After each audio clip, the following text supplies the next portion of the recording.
Bonjour à tous et bienvenue à Catch Club. On se retrouve pour les résultats de Raw du 2 septembre 2024, juste après Bash in Berlin. Et hier soir, on a eu du sang plusieurs fois lors de Raw. Donc on va passer aux résultats dans un instant, mais d'abord pour info, hier j'ai sorti un nouveau vlog sur mon week-end à Londres où j'ai pu assister à 3 shows de catch.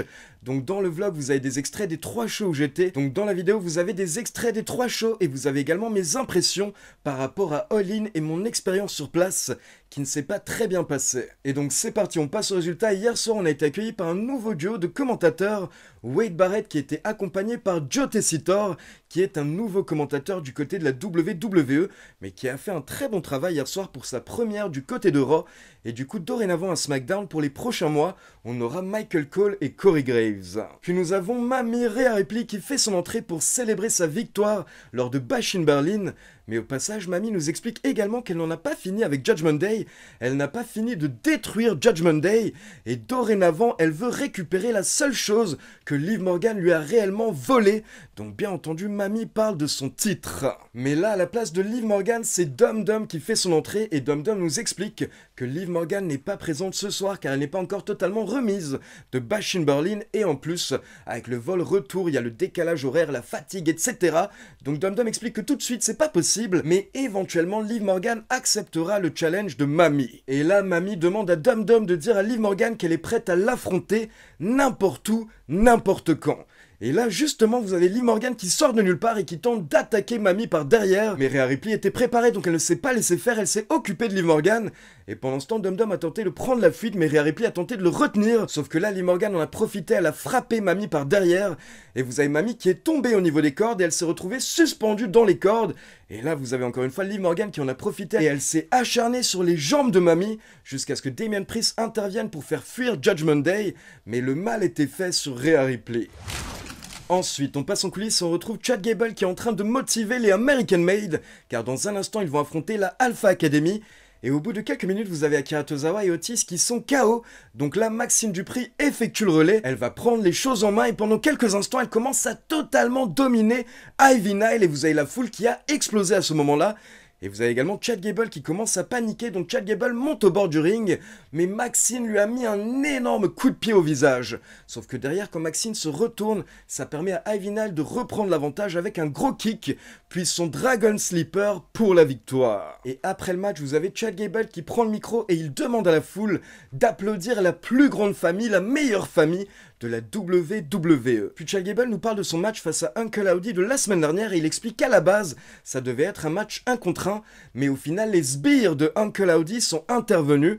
Donc justement, Chad Gable propose un match 4 contre 4 la semaine prochaine avec les American Made contre 4 membres des Wyatt Six. Et là, vous avez Uncle Howdy qui fait son entrée et il nous dit que ça fait 375 jours que sa santé mentale s'est effondrée. Donc bien entendu, il fait référence au décès de Bray Wyatt. Et Uncle Howdy nous dit également que le silence est assourdissant, mais pourtant, il entend toujours. Puis il nous dit que dorénavant, sa vie ne lui appartient plus. Et il termine en nous disant qu'ils vont collecter leurs dettes, donc apparemment Uncle Howdy a accepté le challenge de Chad Gable. Et à la fin du segment, vous avez le reste des Wyatt Six qui rejoignent Uncle Howdy. Puis on enchaîne avec Zelina Vega contre Shayna Baszler, sauf que le problème c'est qu'on avait le Pure Fusion Collective au bord du ring, donc bien entendu, Zoey Stark et Sonya Deville sont intervenus, et Zelina Vega a dû se débarrasser d'elle, mais quand elle est revenue dans le ring, Shayna Baszler lui a mis un gros coup de genou pour la victoire. Et après le match, vous avez le trio qui s'est acharné sur Zelina Vega, donc là vous avez Lyra Valkyria qui est intervenue, mais malheureusement, à 2 contre 3, elles n'ont rien pu faire, et le Pure Fusion Collective a totalement dominé, et derrière vous avez Sonya Deville qui a pris le micro pour une petite promo, où elle a expliqué que personne à la WWE est au niveau du Pure Fusion Collective, mais si jamais vous ne les croyez pas, alors vous pouvez tenter votre chance. Et justement après le match, on retrouve Zelina Vega et Lyra Valkyria en coulisses, elles ne sont pas contentes, elles veulent affronter le Pure Fusion Collective, mais elles ont besoin d'aide. Et là, Lyra Valkyria se rappelle que la semaine prochaine, elles sont à Calgary, donc elle pense à quelqu'un, elle a quelqu'un en tête, et donc clairement, vu la manière dont elle a mentionné Calgary, ça a l'air d'être un teasing pour le retour de Natalya. Puis toujours en coulisses, on retrouve les Terror Twins et là on peut voir que Rhea Ripley a une béquille, mais elle explique à Damien Priest que ce n'est rien de grave, c'est juste une précaution. Et derrière vous avez Damien Priest qui explique que Finn Balor a accepté de l'affronter, mais dans un tag team match. Sauf que le problème c'est que Damien Priest n'a pas de coéquipier, Mami ne peut pas faire équipe avec lui, et il n'a aucun ami en coulisses. Sauf que là Mami réfléchit, et elle dit qu'elle a une idée, donc elle dit à Damien Priest d'accepter le tag team match. Puis on enchaîne avec CM Punk tout content qui fait son entrée. CM Punk nous dit que ce soir c'est une célébration et à la base, bien entendu, il voulait célébrer avec sa femme et son chien. Mais d'abord, il s'est dit qu'il allait passer à Denver pour célébrer avec la foule car c'est bon, il a récupéré son bracelet et il s'est occupé de son problème personnel avec Drew McIntyre. Mais dorénavant, CM Punk a un nouvel objectif et il nous explique que dorénavant son objectif c'est l'or.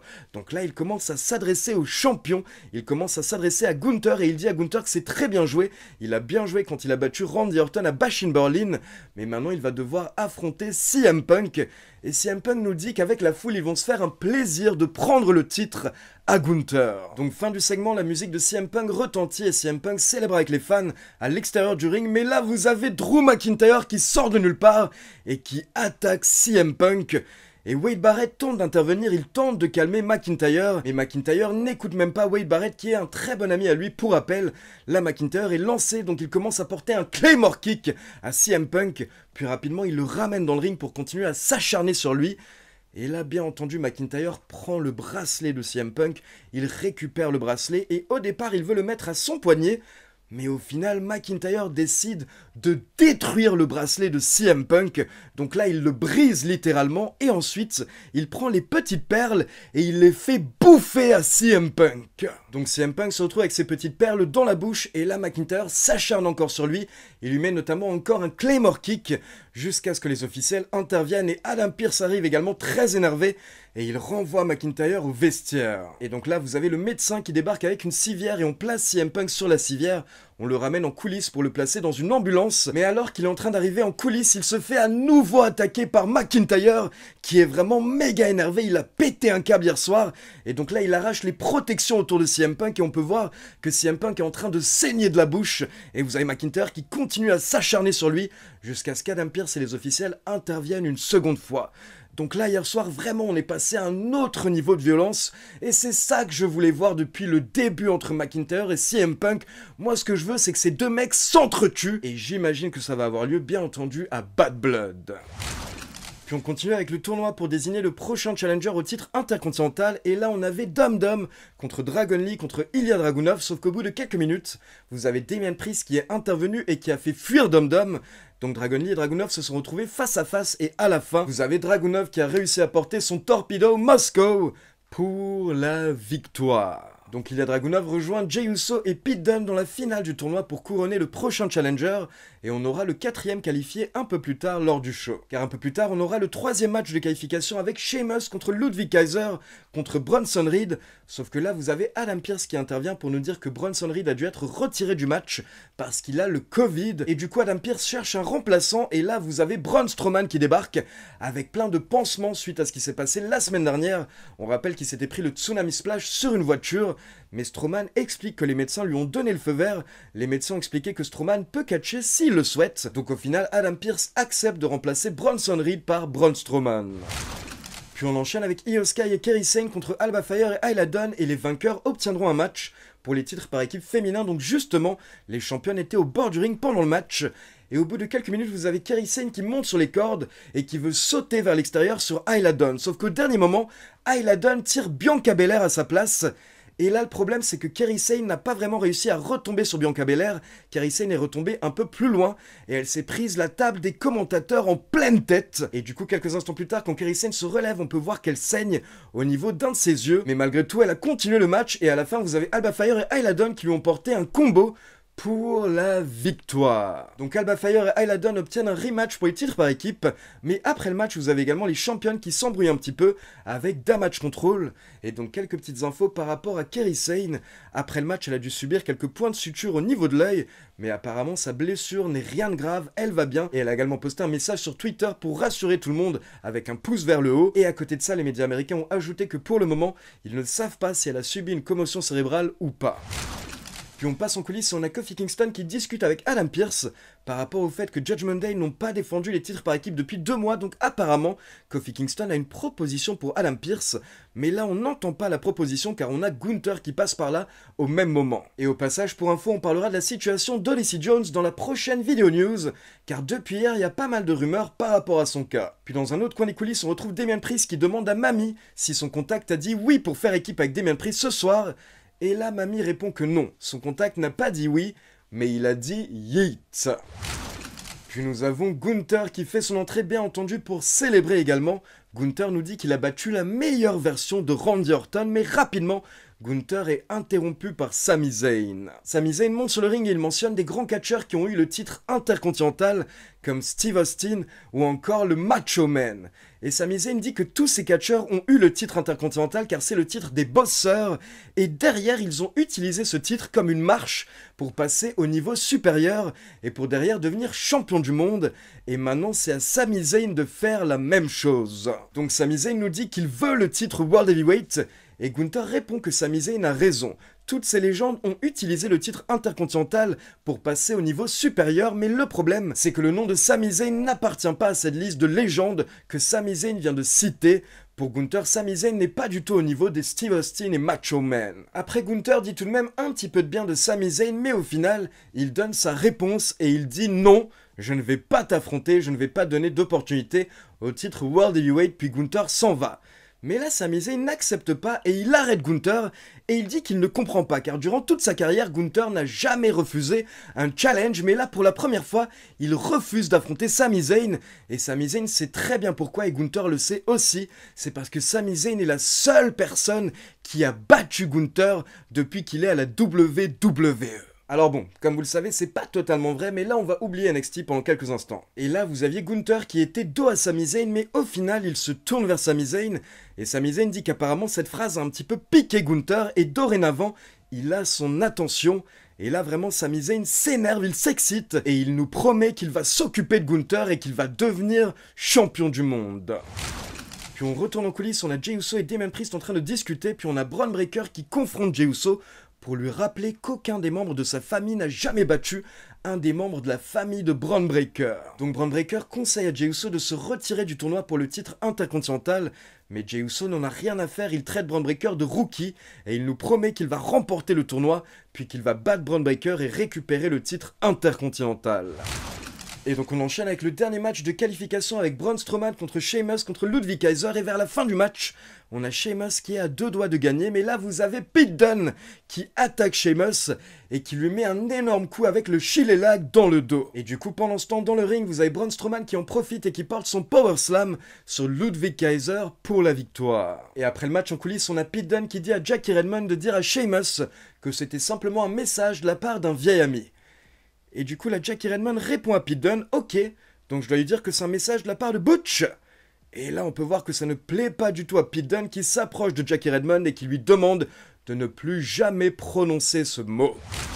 Et donc on passe au main event avec Jey Uso et Damien Priest contre Finn Balor et JD McDonough, et juste avant le match, on a Damien Priest qui a remercié Jey Uso de faire équipe avec lui, sachant que les deux ne s'entendent pas forcément très bien, et Jey Uso a expliqué qu'il comprend ce que vit actuellement Damien Priest, car il a vécu la même chose à l'époque, et certes ils ne sont pas forcément amis, mais Jey Uso respecte Damien Priest, et Jey Uso nous dit surtout qu'il ne pouvait pas dire non à Mami. Et donc bien entendu, pendant le match, on a eu des interventions de Judgment Day, notamment Liv Morgan, ce qui fait que d'un coup, on a la musique de Mami qui retentit, et Mami fait son entrée, mais avec sa béquille. Donc là, Liv Morgan confronte Rhea Ripley, et Liv Morgan se met à rire, sauf que d'un coup, Mami prend sa béquille, elle l'utilise sur Liv Morgan.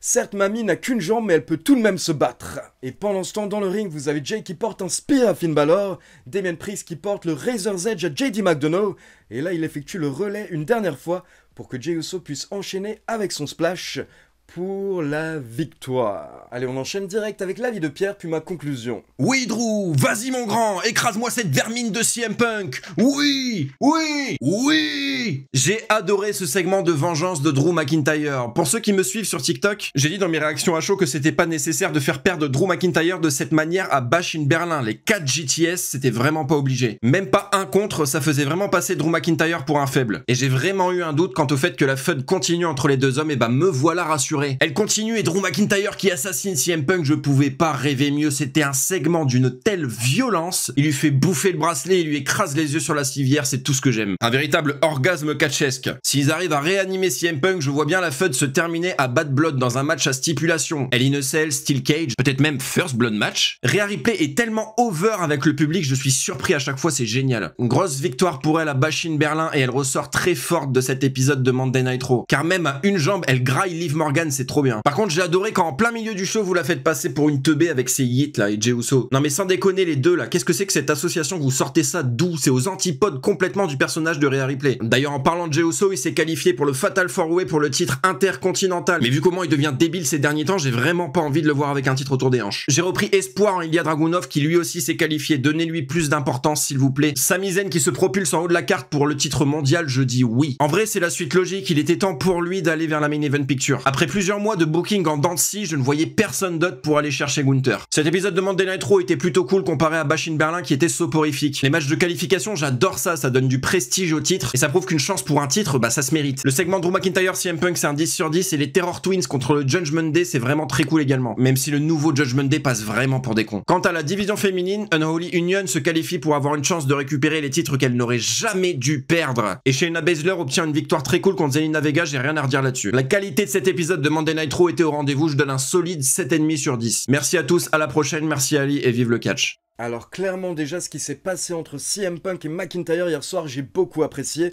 Certes la rivalité est surtout autour d'un bracelet, je sais que certaines personnes trouvent ça ridicule, mais par contre l'intensité qu'il y a eu lors de cette rivalité ces derniers mois n'est pas ridicule.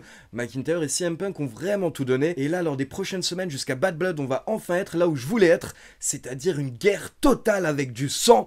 Et comme je l'ai dit ces dernières semaines, on aura sûrement un match avec une stipulation entre les deux à Bad Blood, sûrement un Hell in a Cell match. Ensuite, par rapport à Mamie, Pierre fait bien de le souligner, j'ai oublié de le dire, mais Mamie a reçu une de ses réactions hier soir lors de Raw, c'était incroyable.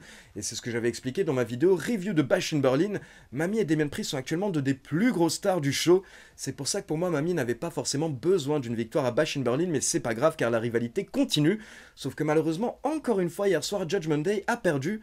Donc c'est un petit peu dommage en fait de nous donner cette nouvelle version de Judgment Day, et par contre derrière ils enchaînent les défaites donc ça leur donne pas énormément de crédibilité. Ensuite par rapport à Kairi Sane, comme je l'ai dit, on espère qu'elle va bien, et elle nous a rassurés sur ses réseaux sociaux, mais en tout cas le moment nous a fait clairement peur hier soir en direct, car quand on voit sa chute ça aurait pu être bien pire que ce qu'elle s'est faite à l'œil. Et enfin pour finir un petit Sami Zayn contre Gunther, alors pourquoi pas, car clairement il y a une storyline entre les deux, notamment comme Sami Zayn l'a expliqué, il est le seul en fait ces derniers mois depuis Gunther est dans le roster principal qui a battu Gunther à WrestleMania pour le titre intercontinental, donc peut-être que ça va faire un petit peu douter Gunther lors de la storyline, et clairement j'ai hâte de voir la suite, j'ai hâte de voir ce qui va se passer entre les deux, mais bien entendu je pense que tout le monde suppose que Gunther va conserver le titre. Donc voilà, c'est tout pour Résultat de Raw. Maintenant comme d'habitude c'est à vous, n'hésitez pas à me laisser vos avis dans les commentaires, et comme d'habitude n'oubliez pas de liker la vidéo, de vous abonner à la chaîne et de cliquer sur la petite cloche pour être informé de la sortie des prochaines vidéos. Ciao tout le monde!